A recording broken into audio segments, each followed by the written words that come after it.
Bienvenue à table, bienvenue sur la table de la science politique. Dans une vidéo précédente portant sur les approches holistes, je vous avais parlé du matérialisme historique. Aujourd'hui, je voudrais vous inviter à parler de deux approches holistes, le fonctionnalisme et le systémisme.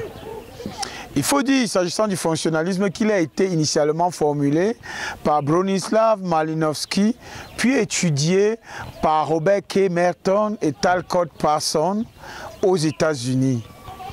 Le fonctionnalisme est une approche explicative qui propose une lecture du fonctionnement de la société sur la base d'éléments qui assurent sa stabilité. Ici, la société politique est considérée comme un système constitué d'une multitude d'éléments qui remplissent chacun une fonction qui assure la stabilité du système. Ces fonctions sont tantôt latentes ou cachées, tantôt manifestes. Il suffit que l'un des éléments ne fonctionne pas correctement pour que le système soit entièrement perturbé. Dans le cas de notre situation témoin, celle de la tenue du grand dialogue national, l'explication fonctionnaliste serait alors simple. Ce sont les dysfonctionnements dans le système politique camerounais qui sont les déterminants majeurs de l'organisation de ce forum national. Le grand dialogue national serait alors envisagé comme une occasion de remettre les choses en place. On le voit en sciences politiques, l'analyse fonctionnaliste privilégie la fonction ou le rôle des institutions ou des phénomènes politiques dans la stabilité ou l'instabilité du système politique. Bien, maintenant, l'analyse systémique. Dans ce modèle analytique qui est aussi un holisme, c'est le système politique dans lequel les individus évoluent qui contraint et oriente leur comportement politique. De manière générale, le système est un ensemble plus ou moins complexe de parties qui sont en interaction entre elles et qui est en interaction permanente avec l'environnement. C'est le Canadien David Easton qui est l'un des premiers à avoir appliqué le systémisme à la science politique. Il envisage le système politique comme unité d'analyse des phénomènes politiques. Pour David Easton, il existe des activités essentielles qui caractérisent toute vie politique. Dans un schéma dynamique, ces activités se résument autour de trois variables clés que sont l'input, l'output et le feedback.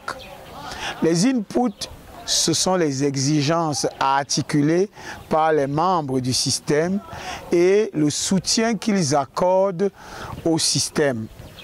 Mais une accumulation d'exigences trop nombreuses entraîne une surcharge quantitative du système.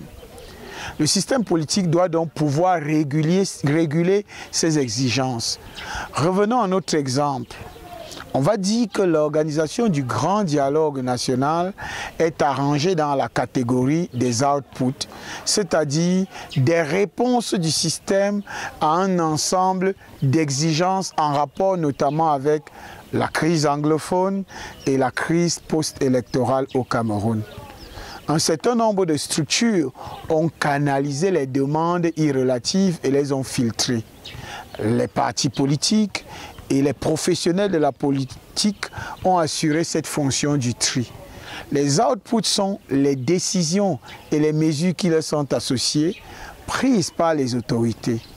Le feedback est le canal d'information qui permet au système de s'autoréguler en tentant de modifier son environnement et en s'informant sur l'état de l'environnement et l'effet des mesures prises.